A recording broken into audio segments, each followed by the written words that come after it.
In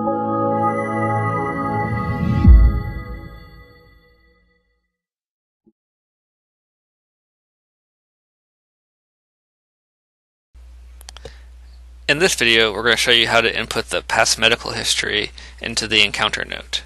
So right here we have our problem list, history of present illness, review of systems. So we can go down here and you can see the past family or social history, and we can start with past medical history. You can see that there's already been some generated here, but let's click on past medical history, and you can see that the two previous problems, the arthritis and the cataract. So this had already been reviewed for today. If it hadn't been reviewed, then it would be blank. But since it's already been reviewed for today, showing the review date here, it's already added it into our counter note.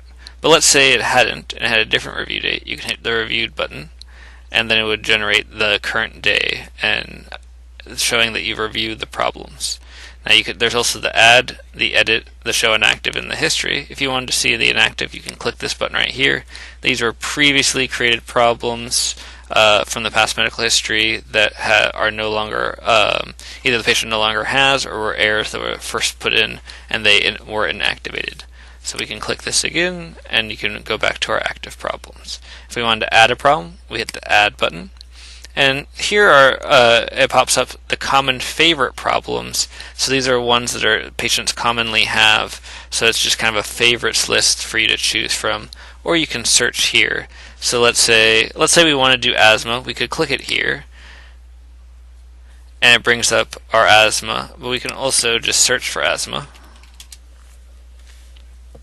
And you can see they have different types of asthma, but if we just want to keep the generic asthma, it lets you know that this is your favorite.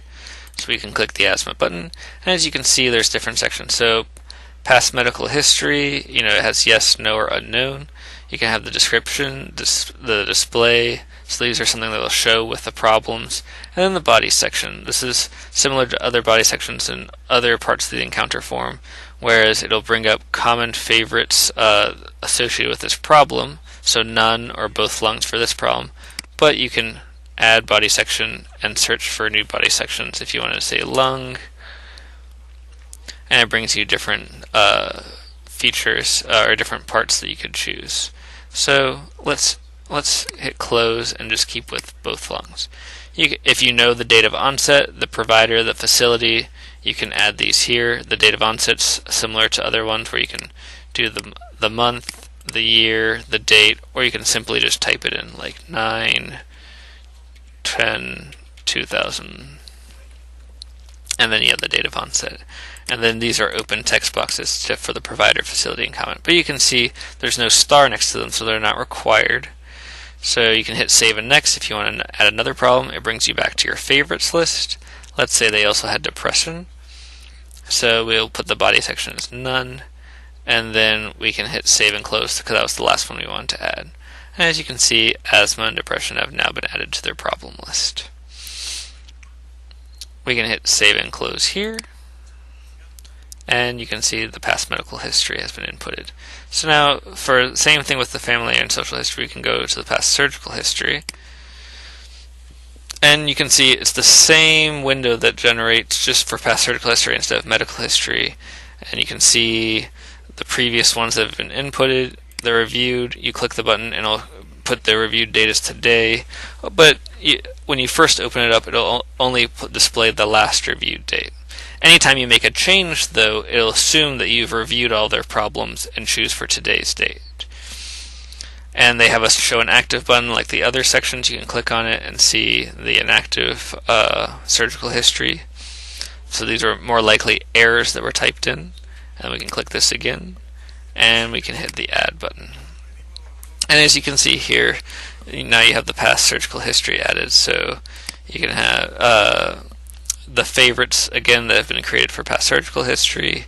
So appendectomy, we could click appendix structure for the body section. These are all the same sections except for, as you can see here, in medical history the body section was not required, but for surgical history it requires you to input the body section. And the date of service, it also is required. So we'll put 1/1/2001 to show that this was done in January 1st of 2001. And then these, the provider, facility, and comment, they're not required, but if you do them, you can add them in for the problem. So you can hit save and next, if you wanted to go to another one, or you can hit save and close if you are done with the past surgical history. Let's just hit close because we don't have any more to add. And you can see appendectomy has been added before, but here is when we added the appendectomy and had the date of service here. And I'll organize it by the dates. If you want to edit one of them, you can click this, hit the edit button, and as you can see here, it brings up in a separate window those same sections that you can choose to edit if you like. So you can hit save and close, and you finish the past surgical history. And now we can do the same thing with family history and social history. So with family history, you can see the previously created ones. There's still the review, add, edit, show, and active buttons. They're all the same as with the other ones. Let's hit the add button, and it's a different favorites list, but this works similarly as the other history sections. So you add arthritis, asthma, atrial fibrillation. So let's add atrial fibrillation. Now the only required one over here for this particular section is the relationship. So you want to say who had atrial fibrillation. So let's say the father had atrial fibrillation. So once you click that, you can hit save and next. If you have another one to add, so let's say cataract, and we can say the mother and father both had cataracts, and then we can hit save and close, and you can see they've been added here. And then the review date shows us today because they had been previously reviewed today, but even if we had not hit the reviewed button, since we had added problems, it would have shown today's date. And we can hit save and close. And as you can see, we just did the medical history, surgical history, family history, and social history, all part of their overall family, social, and medical history. So this is how you input the medical history in for a patient. Thank you.